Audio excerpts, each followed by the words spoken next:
Hi everybody, I'm Jack and this is Raw Tropical Living. Thanks for joining me today.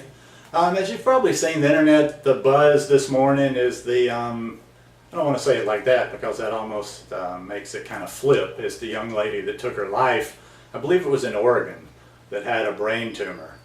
And you know, everybody's got an opinion out there on the internet. Should have done this, should have done that, why not, why this, she did the right, she didn't do the right thing.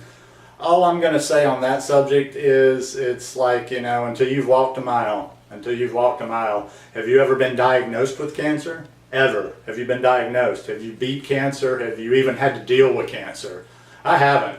I mean, I've had extended members with it, members that have had it in the past, but I haven't dealt with it. And I'll be honest with you, I'm not going to lie, cancer scares the living shit out of me. I don't know what, you know, I'm 2.5 year high raw vegan. I'm getting cleaner every day. I'm probably as clean as I can possibly be right now. And I really don't know. I really don't know if I got that diagnosis tomorrow. If you're so sure in your faith of this food thing, you know, good for you. And I mean that sincerely. I'm not being sarcastic. I believe in this thing, but you just never know if you got that, and is it even possible? You know, too much bold claims are made out there, I think. And like I say, we're not getting into anything controversial here. I'm not even really talking about curing cancer or what to do when you have cancer. I'm just talking, I want to talk a little bit about a different approach. So yeah, just to finish that up about the young lady, I hope she found some peace that she was looking for. Apparently the pain was really bad. I pray and send energy to her family that she left behind, because this was a difficult decision. Whatever you agree with it, it's just not the time to be breaking down and scrutinizing what this young woman did. Besides the fact, you know, it's also too, like sometimes I hear people make the comments, and I probably do it too, you know, somebody will talk about they're drinking milk. Ew, gross, why are they, who's going to put this mucus forming stuff? Well, you know what? I'm 50 years old, and I was putting that mucus-forming stuff in my mouth 3 years ago. I was putting that meat, I was putting that garbage in my mouth. So, you know, without preaching to you, as the good book says, let he who is without sin, you know, cast the first stone. I haven't been a vegan, so maybe you hate it. So I guess a lot of people would have hated and given me crap, the 45-year-old version, because I was drinking alcohol, killing animals, eating animals, and doing all kind of stuff. We come to the knowledge when we come to the knowledge. If you were given, before you came to this lifestyle, can you imagine being given a death sentence like that and everything, all these things coming at you? What would your decision-making process be? Anyhow, just to think about it. I don't want to, there's not going to be anything controversial here, like I say. I don't think YouTube will ever get upset, because we're not really talking about cancer here. And I got like scattered notes around here. I'll try not to make it too scattered. But what I want to talk about is prevention. Prevention. And yeah, we will get into, you know, I get kind of tired of all the conspiracy stuff, because I see that stuff on my social media every day. And even though I believe some of it, you know, I know some things out there, it's just like over and over, it bugs me. So I kind of try not to approach it by the whole conspiracy thing behind Big Pharma, although Big Pharma is into it for their own reasoning, and they don't have much interest in prevention. And that's what I'd like to talk about today, is prevention. Don't let it get to the point of us needing a cure. You know, it's hard to say these kind of things, because everybody has somebody that cancer has touched. And especially, I think it was just last month. Is it October, or was it a month ago before that? That's the pink thing for the awareness for breast cancer.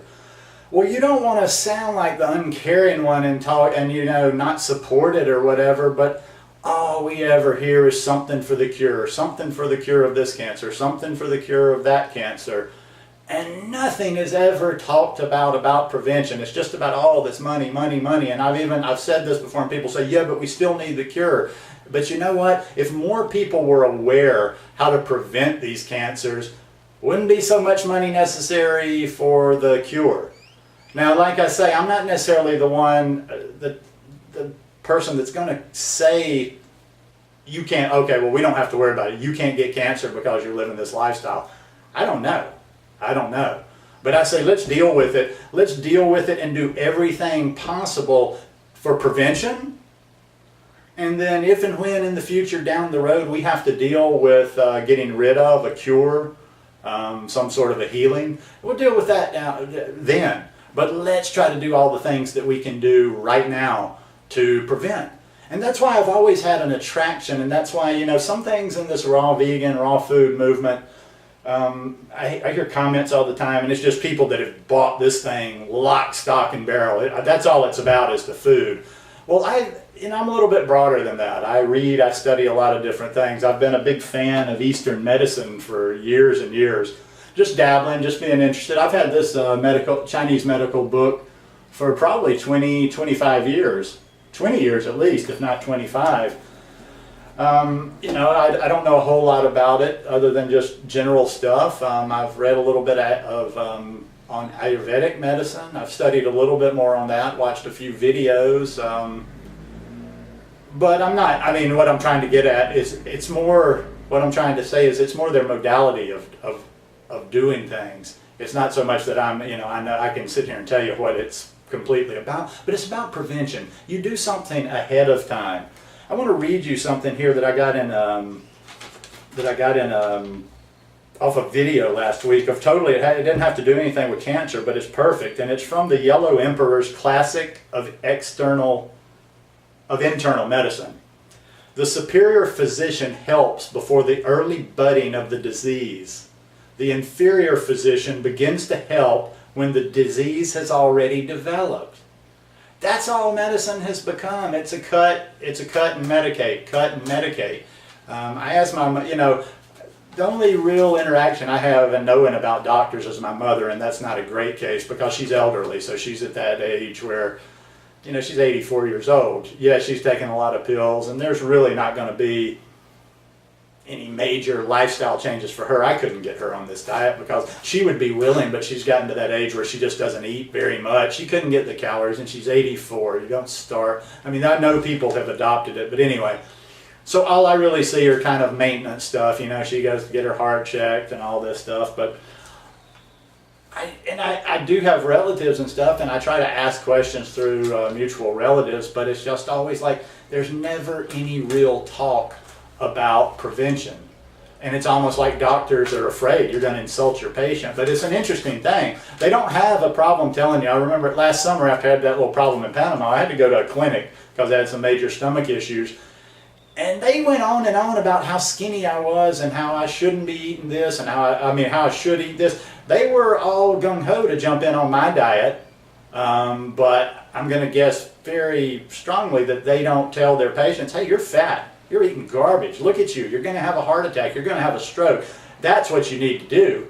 No, they wait and they're like, well, maybe you should think about cleaning your diet up and eating a little healthier, blah, blah, blah, blah, blah, until something happens. But when they know the people are not going to change, and then it's just going to be a new cycle of drugs.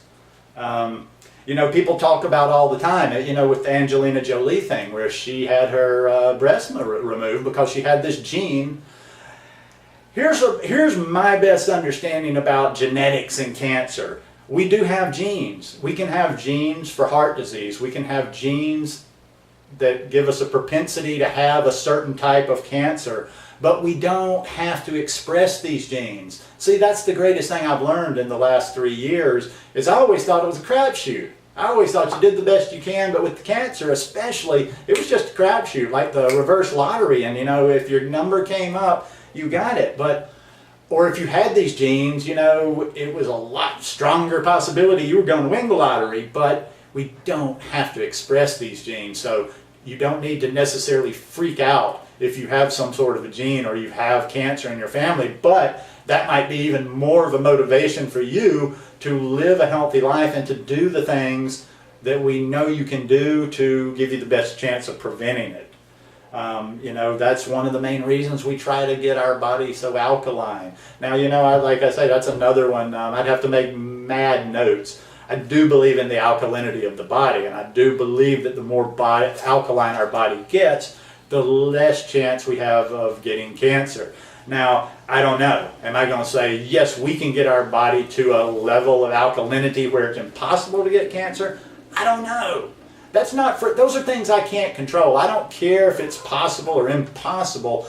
I just know I'm increasing my odds. I think I've told you guys before, I wrote sports and I wrote articles on sports betting.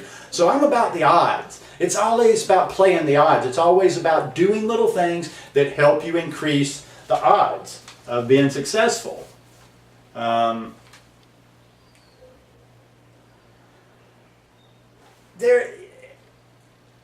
The prevention in this diet and a lifestyle are not the only things that we need for prevention, but they're also not the only things we need when we do get to the stage where we're trying to cure or trying to heal something.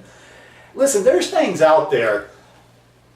You know, I interact with a lot of people and I have a lot of cool discussions, and sometimes, you know, it's all about the science, even though I'm kind of a remedial student about the science of things. I do have people I respect, and I can tell when they're telling me something scientifically based, and I can understand. I'm smart enough to understand when the right person gives me information. I'm usually smart enough to understand and weed through when somebody, even though they're intelligent, educated, and can use big words, is using something, but I'm like, nah, that just doesn't resonate. But don't be, you know, there is science. I believe in science. I love science. But there are things out there we cannot explain. There's things that go beyond the pure pathology of the body, beyond just the textbook working of the body. There's ways, you know, that we can, I don't know, there's just lots of things that I don't think we know. Like, you know, with cancer. And I think, like I say, this works for the prevention as well as for the cure. Laughter. When we're happy every day, our attitude has a lot to do with it. Breathing fresh air,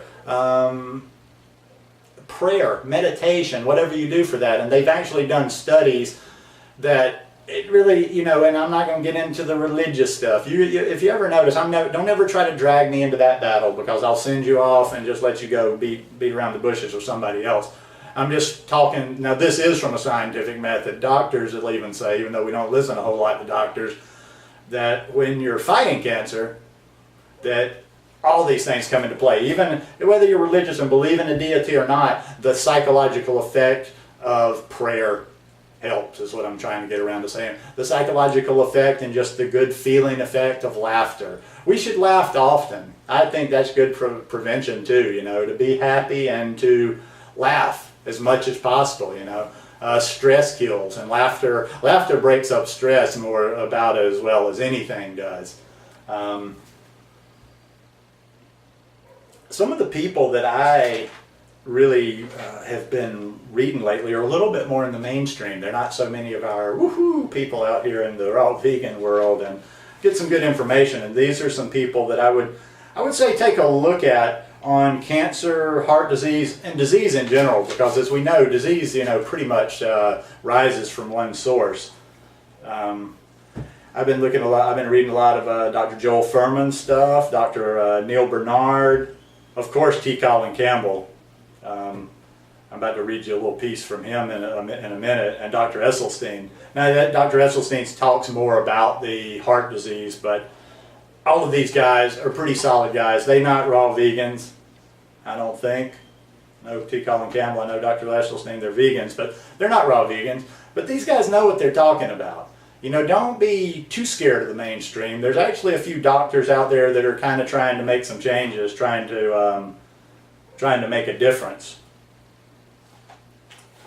All right, let's see, where's that quote I had? This is a really good one I had of Dr. Campbell's. Ooh, it's a little bit warm today. If you wonder why I have a shirt on, I got to go to work here in just a few minutes, so I had to, I'm looking overdressed for these videos, aren't I? There we go, sorry. Sometimes I get mixed up working between, I work between my laptop and my iPad, and I forget what's on each. Like T. Colin Campbell, this is a great one right here. This is an article of his from One Green Planet, or an article about him from One Green Planet. This one I will put the link down below. The others, just remember the names and you can check them out. This is, okay. Meat and dairy have specifically been linked to increased cancer risk, and giving up dairy is one of the best things a person can do to decrease their risk of developing cancer, experiencing cancer cell growth. In 1968, Campbell detailed a study that was the first widely accepted study to be published regarding the intake of animal protein and increased cancer risk. Researchers found that the animals in the study who ate a diet made up of 20% protein had the strongest tumor growth rate, while animals fed only 5% protein had absolutely no tumor growth whatsoever. Over 3 weeks, animals were fed the same rates of protein, and those who ate a diet of 20% experienced massive, fast tumor growth, while those at only 5% still had no tumor growth. And for the last 3 weeks of the study, researchers removed protein from the animals' diet that were eating 20% protein, and their tumor growth completely stopped.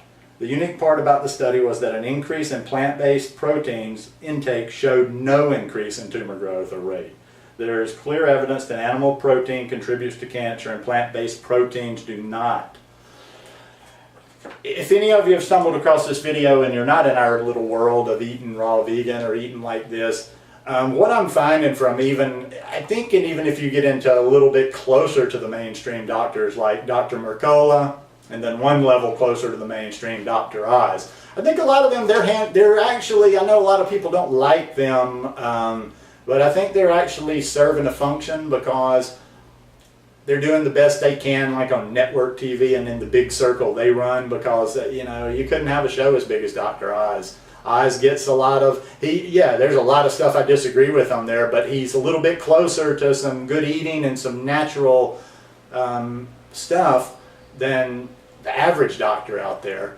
So what I'm seeing from what I was getting out there is like people like Dr. Oz. I don't think he's vegetarian or vegan, either one, but they're hedging their bets. Even the mainstream guys, and I'm reading about this when it comes to deal with cancer especially, they're not going to come out because they know the public won't accept that, so they water down the message. But they're all preaching. Everything I'm reading, they're all saying a whole food plant-based diet. They have to hold back a little bit. Well, if you're gonna, it's probably not going to hurt you. It's not going to hurt you if you're eating just a little bit of meat and blah blah blah blah blah.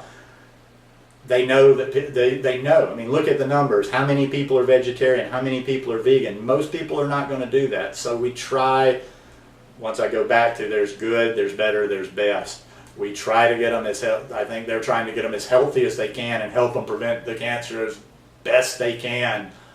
Without, going to the way maybe what we're considered extremists living how we do. But yeah, that one was kind of rambling. Like I say, when I thought about doing this video, I'm like, okay, some of these videos, I'm not going to get real technical with them. They're just me sharing my views, me sharing what the knowledge that makes sense to me. And it's just a reflection of what I'm studying. I'm never going to sit, I'll tell you over and over, I'm never going to sit here and tell you, this is the way to do it, or I've found out what's right. This whole channel from the beginning is just, this is my method, this is how I research things, these are the findings that I find, these are the conclusions, and I'm not sure I even have any straight up conclusions, except for it's all about prevention. It's all about prevention. Like I say, let's work on prevention, and there will be less money needed for a cure. There'll be less all this research needed for a cure because there won't be that many people having cancer anymore. And when the people, I know this is naive, but hopefully when the people see the cancer rate going down from people living a better life, it would inspire them to live better themselves. But if you do get cancer, I don't know.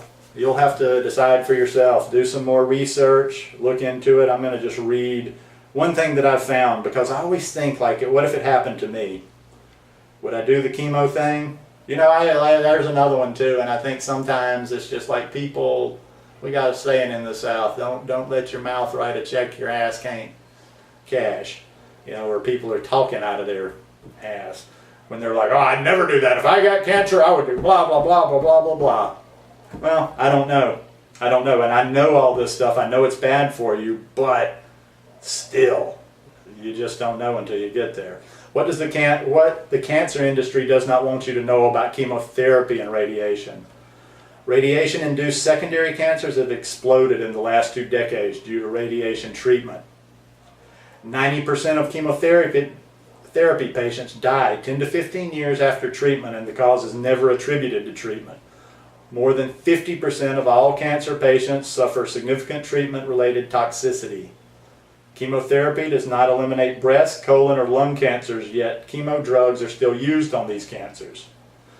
Patients who undergo chemo are 14 times more likely to develop leukemia and 6 times more likely to develop cancers of the bones, joints, and soft tissues than those patients who do not undergo chemotherapy. Chemotherapy drugs directly damage DNA. Chemotherapy actually boosts cancer growth. 68% increase in chemo drugs since 2003, and a 75% increase in cancer projected by 2030. There you go. Those numbers don't lie. So what you take away from this is up to you. I really hope, that I hope this video will get out there to somebody that doesn't live our lifestyle, because probably if you're one of my regular watchers, you're already eating pretty well. I mean, we get into these, we get into breaking down the details, and should we be raw till 4, or God, should we eat a piece of cooked food, or this or that. But going back to, I think I mentioned it in another video, Happy Healthy Vegan, Ryan talked about something like 13 out of 15 of major causes of death are greatly reduced through a vegan diet. So, like I say, sometimes we need to see where our priorities lie. And I'm more interested in getting people eating a whole food, plant-based diet. I can preach the raw vegan message all day, and I will. I mean, I'm not trying to, I never want to make people think, there may be some hardcore raw vegans out there that go, oh, well, he doesn't believe in this lifestyle, or he doesn't really, preach it very much. Oh, I don't want to preach anything. I don't like preachers.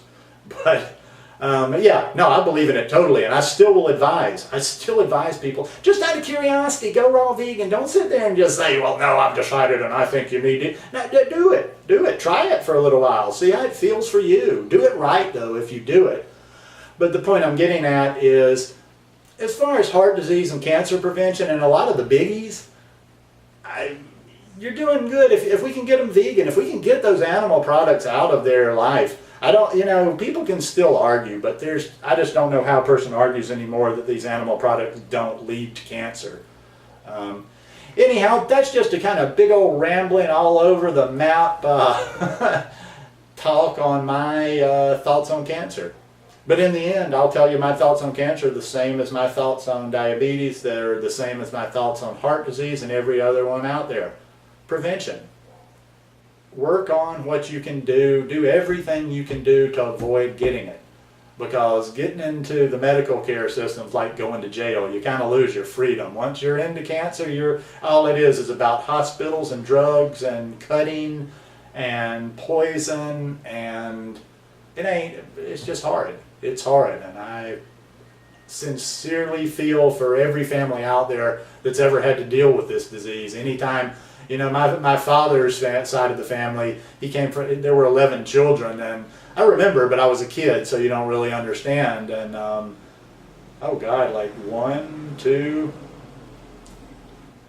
3 of his siblings died directly from cancer. A couple of the uncles had lung cancer. They lived for a good while, and it came back and got him in the end. So he had 4 or 5 siblings that had him. One with a brain tumor.